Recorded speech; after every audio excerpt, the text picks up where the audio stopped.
So I am Tony Byrne. As you know some of you already.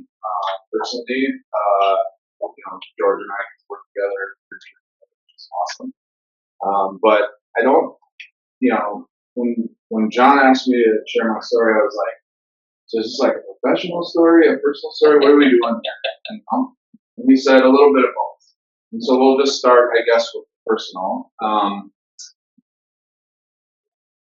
I grew up in a super white trash environment, right? I can say that because I grew up in that environment, It's probably not super PC, but it is what it is. And, my mom was, still is to this day, struggled with pretty severe mental health issues.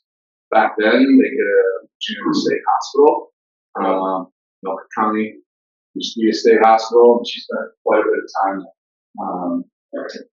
we were from southern Minnesota originally. My dad,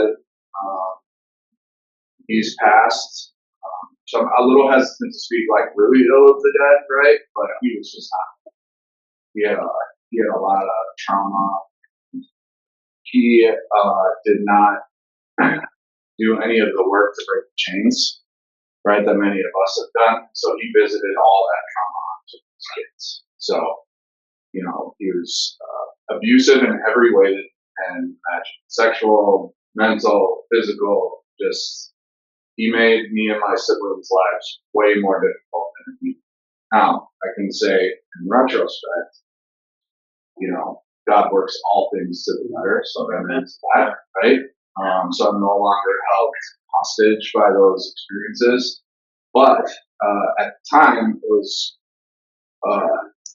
and if anybody here who's been through a situation like that kind of rage is not meant for children. It's like kids aren't really built to hold that kind of anger. And so, me and my siblings were just absolute savages when we were kids. And we didn't have any governing bodies. Both of my parents, either my mom was in and out of the hospital, or if she wasn't in the hospital, she was doing whatever she could to kind of keep it together. So that took most of her energy. And she's an amazing woman, don't get me wrong. She's had a long stretch of stability, years and years, so that's great. But back then, she didn't have what was necessary to kind of help us deal with what happened like that. My dad, after my mom divorced him, he remarried, and he married into like a super solid Christian family, and like had this, this whole like transformation. I will say that it was not. I mean, it wasn't like actual transformation. It was just kind of hiding in the church, right? And so he kind of went his way, and then we were just left to our own devices. When I turned 12, obviously I talked a lot about that rage, right? I caught my first felony charge when I was 12. This kid was bullying me, and you just never know who you're dealing with in a situation like that. I was blocked out and put him in the crack his head open. It was just bad. And so my mom was in the hospital, or she went into the hospital shortly thereafter. And so I was at court by myself with a guardian that item, and they were like, there was nobody there to speak for me. I certainly couldn't speak for myself. I had no way to articulate those things. And so, so I got a felony charge, and I ended up having to go live with my uncle in Chicago. So you put a kid with those types of anger issues and trauma issues, that I barely, I didn't really know him at all. I didn't know anybody down there, and it was just right on the outskirts of Chicago. And so, in the 90s, it's kind of a fun place to be. And so I just grew up there for the rest of my time. They were very kind. They weren't believers. They were very kind. Marco was a cop. He thought it was a good idea to help me channel all the things. So he put me in boxing, put me in the Golden Gloves program. which was a great idea, except all it did was just give me the ability to beat the crap out of people as well. And so when, I mean, that's not a joke, right? Like, it is fun. I mean, it's like, and so, they did what they could. I believe my uncle's influence is the reason why I didn't die in the streets, really. I mean, they kept me, they did what they could, but they eventually had to send me out. And they just put me on a train to Winona. I had to take a bus from Winona. It was 2 weeks before my 18th birthday. They said, you can't be here anymore. We can't handle it anymore. So you're about to be an adult. Good luck. And so I'm super grateful to them for taking care of me as long as they did because, again, my mom was in and out of the hospital that whole time. And so my brother was in and out of foster care. This is a bad deal. And so when I got home, Rochester, I got off the bus. I walked to my mom's house. This is again 2 weeks before my 18th birthday, and I knocked on the door, and she was like, "What are you doing?" And I said, "Oh, I need a place to stay, this and that." She's like, "Good luck. You're about to be 18." And she just shut the door. And so these are hard people. I mean, and listen, this isn't a second. It's just the truth. Right? These are just hard people. This is my family, and so I met some dudes along the way. I was kind of homeless there for a while. Turns out selling drugs is a great way to get off the streets. And I've never been one to kind of beg for anything, right? People flying signs, no judgment. It's just things. And so, I got clicked up with some pretty hard white boys, and we all know what that means, right? And these dudes took care of me, man. And they gave me everything that I had missed my whole entire life, which was now I know is a false sense, but it was brotherhood, it was belonging, it was relevance. Turns out everything that I experienced kind of like well prepares you for that lifestyle. And I love it. I love it. So I love selling. Praise God that passion has been removed from me. You know what I mean? But back then, that was the jam for me, man. I was completely comfortable. So, war stories aren't really super relevant here, but I'll just say that there are some people that talk about it, and there's some people that are about it. I was about it. Like every opportunity I got to progress in that world. Every time I got locked up, I looked for a better plug inside and all the things, right? So, in about 2002, I kind of like hit this moment where I was like, I gotta slow up, I gotta get out of this life for a minute. It's getting too crazy. I moved up north and I met my kid's mom. She was awesome.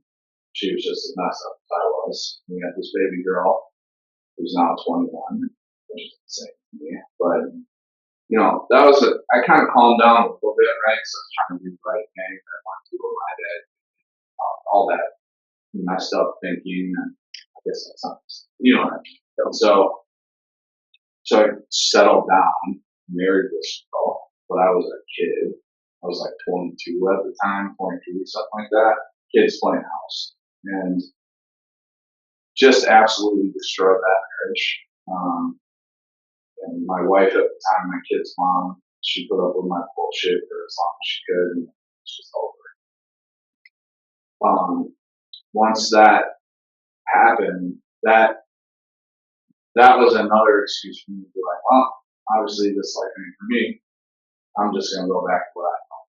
You know what I mean? And I'm giving you the truncated version. It's much more nuanced than that. Of course, we don't know that. But looked up some of the old homies, got right back into the life, and for quite a while, that was 2008. that happened. We got divorced. Got a couple DUIs right in a row and all these things. We were just talking about that last night, and just in and out of jail, in and out of jail, in and out of jail, in and out of jail all the time, right? But when I got clicked up with these dudes, they allowed me to really step to the top. And so from 2008 to 2014 ish, I was just on a shine, man. I was just doing my thing. And it was just meth, booze, girls, money, hotels. It's kind of a blur, really. I mean, if I really think about it, I think I can remember some stuff. The crew I was running with at the end of my run, these were some pretty serious dudes, like the guy who was sort of the head of our group, his dad started the teams, you know what I mean? So these dudes fluffed, and, he got pinched as everybody does, and the whole crew got pinched. Some of them got fed charges. I was looking at 89 months. And I always knew that's what I was ending on, right? So it's not like I was surprised by this. I was more surprised that it stayed out as long as I did. Okay, cool. And I had this lawyer, Kat, her name is Kat Hansen. She's married now, so not her last name now, but she was just this public defender. How funny is it that all I told her I was selling that? You know what I mean? You guys like just Scarface. And so she kept telling me, just need help. I think your life can be, you got help. I don't know who you think that I am or who I could be, but there's no help for people like me. So go get me in the least amount of time possible and move around and just leave me. So this was in Olmsted County. I was talking about this last night too. She convinced the judge to let me go to Teen Challenge. They had just opened Rochester Teen Challenge like 6-8 months before this, right? And so they were looking at our cases. We got the program because the city didn't want it. That program was not well. Sisters of St. Francis Assisi were like, this is private property, and we're going to sell it for cheap, and we want to bless you, and we just help you, So I was one of the first year attendees, and I was not a person of faith, obviously. I thought Christian was weak. I mean, if you would have asked me back then, I'd be like, yeah, if you want to be a God, believe in God. I mean, I had a foreign God tattooed in my body because it's a cool thing to do in that lifestyle, So I went to Teen Challenge because I was like, you're going to let me out of jail to go to treatment? I'm looking at this long stretch, 89 months, long piece. I was like, yeah, I love treatment. Yeah, treatment. Yeah, let's go, fully intending on just bouncing the minute I got, because, the doors at treatment center aren't locked to keep people in. They're locked to keep people out. So you could leave whenever you want. When I got there, I'd been in jail for 3 or 4 months waiting on them to let me loose, whatever. So I was fully rested, right? I've been out running hard for a long time. But I got my rest in jail, cut me loose. And when I got into the building, I was so tired. You know what that feels like? Matt knows what that feels like. Your physical form is completely rested, but man, your soul, you just don't have energy any more nonsense. I didn't know that's what was happening at the time, but I was just like, I just couldn't even get up off the couch. And I'm not prone to depression or anything like that, so it's just, it was a spiritual matter. Again, I didn't know that then, I know that now. God was doing me bigger for me. So I went through Teen Challenge. It sucked. It really sucked because I'm also not a big fan of hypocrisy, never have been. You know, anybody from that old life, you already know, like, well, so tell the truth, all nonsense, right? So I've never been a fan of hypocrisy. You know, see these dudes in Team Challenge. They're like in the chapel in the morning, the chairs just like praising the Lord, crying and all this. And then as soon as nobody was looking around, sweet swears, you know what I mean? Like, oh, this is not a good representation of what faith is. I'm not interested. I just want to stay out of prison now and have reconnected with my daughter, have something a little bit to live for. But the Lord had other plans for me. Amen. Amen. I did not come to faith easy. It was a dog fight. Still is some days. But I feel that way. Some days that skepticism really keeps me up at night. And what do I do? I believe this? You know what I mean? So, but then it was a dog fight to come to faith. I graduated. I always say I crawled in Team Challenge and I crawled out. Because if you do that program the right way, Jess can speak to this, you're not supposed to walk out of it like, oh, I got this. It's not meant to be that way. You're supposed to drag all the bad out, let the Lord do. That's not a fun experience. It's not supposed to be fun or easy. You're supposed to crawl in and crawl out, in my opinion. Jesse, you'd say that's accurate, right? It's a challenge for a reason. Yeah, man. So, I didn't know really what I was going to do. You know, my sister also is a graduate. She graduated. She was also a medic a long time. She was a gangster too. She went through Teen Challenge, went to TCLI, spent a whole entire year at TCLI praying for the Lord to just drag me. Well, I didn't know that. So, you know, she said, hey man, if you got nothing else going on, you know, you should just go to TCLI. So the decision for me to go to TCLI was only available because all of the work that I did in Teen Challenge, they gave me a download dispositional, which was a miracle. It wasn't really for me. That's not cool. So I don't know. I can only ascribe that to the Lord. They said, hey, no prison time, but we're going to put you on probation for 40 years. And I was like, hey, no big deal. I've been in the system since I've been 12. I'll get out when I'm 76. It's just an entire no. But at the time, I didn't really care. Right? I was free, my daughter, you know, and I was building our relationship again, my family, respected me again. I had respect for myself for the newest time ever. I had this budding faith that I was, and a budding hope that maybe I could be more than that white trash, you know, gangster that I had always been. Maybe, I don't know. You know what I mean? So I went to TCLI. It was a fantastic experience for me. I loved every minute of it. That was way more fun than challenge was. A little bit, about 6 to 8 months into TCLI, I felt the Lord saying, hey, you need to come work for this ministry. So I did. I went for an internship.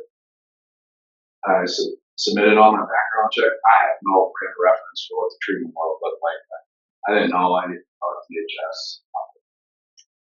And they said, yeah, great, you're approved. Come on. And I was told, I just want to be here, bro. You know? So, like, I worked in the men's short-term program in Minneapolis for a few years. Got promoted 4 times, moved into staff housing. Kind of came to understand professionally that, you know, because I honestly was like, you know what, with my record, I might just come or something like kitchen, and there's nothing wrong with that. Right? That's good money. You can work as much overtime as you want. It's pretty easy. It's dirty, but it's constant. It's job security. You know, there's nothing wrong with it. Okay, I can do that. But obviously, you have plans for me, right? So I was just about to take over Hudson House's program. Had conversations with, you know, Pastor Terry, Pastor Rich, and all these folks, right? And then DHS came through for an audit. and found that Teen Challenge's HR department had done a bunch of checks.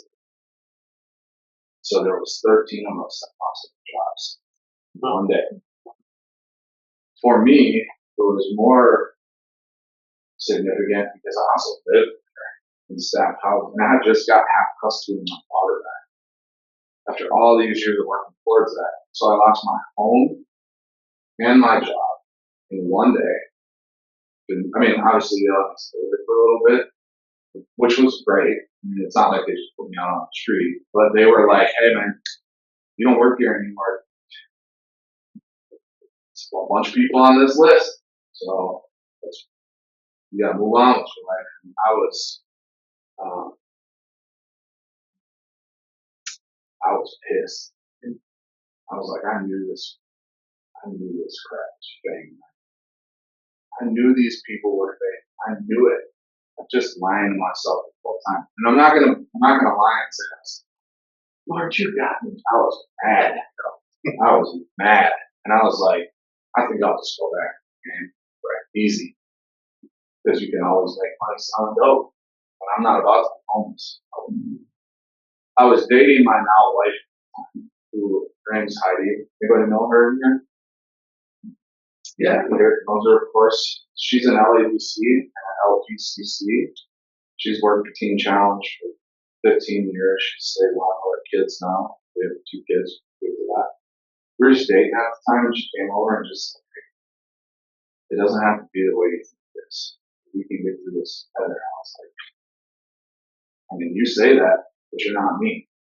You got all kinds of money in the bank. We're not married. You know what I mean? Like, I was just mad. And she prayed for me. First time woman has ever prayed for me. Very uncomfortable. To be honest with you, it was really weird. And I went to sleep that night thinking, you know what? I don't care if I got stock shows or, man, I'm not. Can't. Just can't. That was the only time in my adult life I got to sleep. And I'm not prone to crying either. I have nothing against it. It's just not my nature. You know? I literally cried myself to sleep. It's not down the face. And woke up the next morning and I had a missed call, voicemail, text message, and a Facebook message from a lady named Dawn, who's Dawn. Dawn was my choir director when I was in Teen Challenge in Rochester. She made us sing for our son. So we got stayed in touch with social media all over the years. And I called her thinking her husband, who I was also close with, I thought he had heart attack or something, So I called her and she said, "Hey, we just got this contract with Hennepin County to run their felony diversion program." Her and her husband own the driver's program, Virgin Solutions. You guys heard of that before? Yeah. Okay. They had branched out and bid on an RFP to replace Project Noble, County long-standing felony diversion program, and they won. And she was like, "I hired a couple of people who suck. They all quit. Like, I'm up here in Minneapolis. I got 800 clients that I have to process. I know nothing about the justice system. What, like, can you know anybody that's trustworthy that can help?" And I said, "I need to go out." And she said, "Can you down here?" So I went down, fully discouraged, right? Because there's no way I'm going to work with government stuff. Obviously, that's my job. I was pretty discouraged. This branch has to be a better. And she said, "Hey, this is a private company. We can hire whoever we want. And we know you're here. So she's like, I can only offer you $14 an hour, but I can offer you a full-time job and you just work for as much as you want." And so I took it, and I found an apartment on the east side of Arcade and Uranium. Anybody familiar with the east side in here? That's a fun neighborhood. We celebrate stuff like that, right? But I just put one foot on the other because at that point I was like, okay, these are all exceptionally weirdly God's moves for me. So I'm just entering into a season back then. The door opens, doesn't matter how uncomfortable I am, how much I don't understand what's happening, I'm just gonna say yes and do it. And I'm still in that season. That was, 8 years ago. Just to speed it up, because I'm hungry too. Jessica's over there like, let's go. Just speed it up really quickly over the last, since then. You got 15 minutes. Okay. Let's not like pizza. Yeah. Yeah, I mean, I progressed in that company pretty rapidly. I ended up being the director of business development and the office manager. I managed like 22 staff. I got the opportunity to go to a bunch of different states and contract out with jurisdictions to build out immersion programs in Florida, Colorado, and it was fantastic experience. Utah, stuff like that was really cool. And we built a program in Orlando to supervise women and some men who had been busted a bunch of times for prostitution, treat them as human trafficking. And we built out this awesome program. They shut it down before it got started, but it was cool to build it. You know what I mean? So just like I got all these professional experiences through that situation, and came to realize pretty quickly, like, hey, I love helping people. That's great. I can do that in my personal life, but professionally, I'm kind of built for something a little more leadership level, maybe executive leadership. I don't know. You know what I mean? But sky was the limit. So for the last I went to work for Kairos, is where I met Matt. It was great, to meet him. We got to work together a little bit, quite a bit, medium bit. We worked together. Medium. Yeah, medium. And so, that experience for me was, I was way over my head when I took that job. I remember I was like, well, I made a terrible mistake. These are all super high performance people. And I just was like, I don't know if this is for me, man. I might just go back to where it's comfortable. But Lord opened the door. I was saying yes. So I walked through it. That turned out to be just an amazing choice professionally for me. I learned more in that 2 years that I worked there than I did in the previous 8 combined. And the confidence I got from selling in that role has really changed my perspective on who I am as a professional and as a man. You know what I mean? So that was a tough job, man. Right? That was a tough place to work. That company closed down. Somewhere along the way, I met Chris McCullough. Does anybody know Chris McCullough? Of course, you know. He owns and is the CEO of Partners Behavioral Healthcare, where I currently work. Here's another God thing. So Chris is a man of faith. When Kairos was going through a really rough period, I'm sure everybody in here has heard the stories about that. He reached out to me and said, hey, let's grab something. Come to my office. So I came, saw his new treatment center.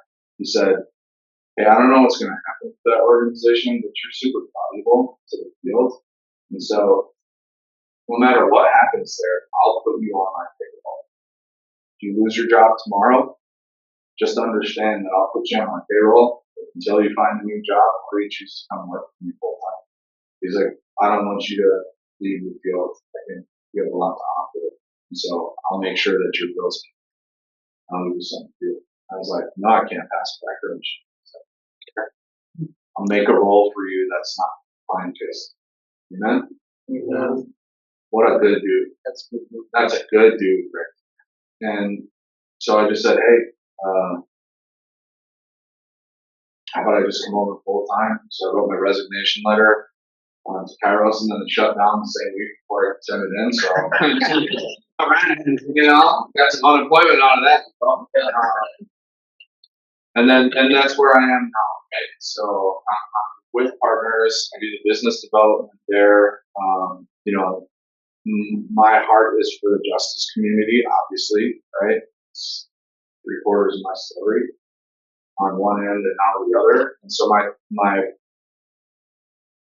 my efforts are going to be spent from here until whenever God opens a different door for me to say yes to building, to integrating the services. We do have partners in every level of the justice community, from corrections, from our recourse partners, from and everything in between.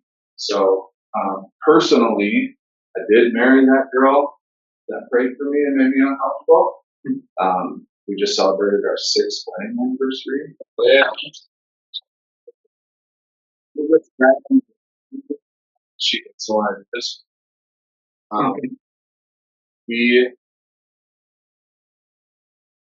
I have had a very difficult time trusting people. Obviously, I think this year I have those issues.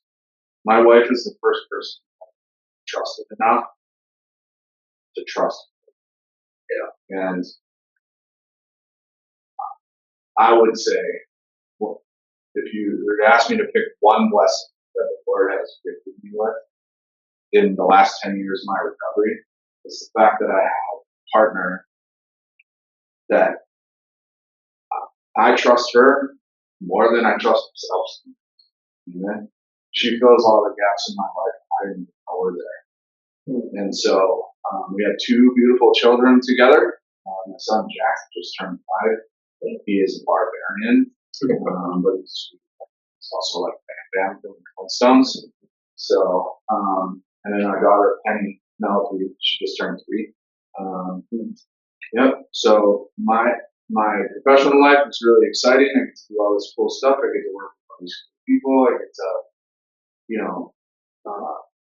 any sort of professional desire that I have to learn. There's no shortage of people willing to teach or open doors for me to learn, progress, move forward. That's all great. My personal life is super peaceful. My house is very quiet, obviously kids are quiet. Generally speaking, my house is just peaceful. I have rock solid relationships in all aspects of my personal life. Some chosen family, my siblings who've all been, saved and come to know the Lord themselves in their own way. Between the 4 of us, we have 13 kids, and not a single one of them has experienced anything resembling what we did. Yeah. So, yeah, that's my story. I plan to be around these meetings quite a bit, not just for the professional fellowship, but the pizza, it's all right. I was going to Red Boys, God, great for me, man. No, but yeah. So if you have any questions, I have to stick around. Just cancel it. Just cancel it. Yeah. Steve. Oh no. Oh, that's a great question. I got let loose. Amen. 6 years ago. Amen. Who knows Gina Evans in here? Oh yeah. Okay. Gina is a friend of mine. She's also a professional mentor. Some of those doors that I say I walk through is because she's like, if you don't want to, I'm going to. She contacted of the Tri-County Coalition that I was on and said, why is this guy still on? She was like, he hasn't asked me why not. She's like, you gotta cut him loose. And here's why. And I didn't even know she just advocated for me. And then she called me and reamed me out for not advocating for myself. She said, why wouldn't you ask me what you deserve this and you earned this? And I said, hey, I already got the blessing. I'm not in prison. Right? 40 years probation. I mean, I might have been another 8, but I already got the blessing. Now this is what I earned. So I'm just gonna ride it out. And do what I have to do. And she's like, no, man, you have to advocate for yourself. You deserve every bit of it. So, I talked to that director in Putney List. Amen.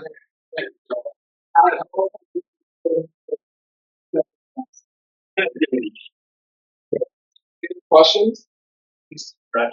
No, I live here. I relocated to the city of my house, so my mom still lives down there, but on there, I don't like it. So it's filled with bad memories.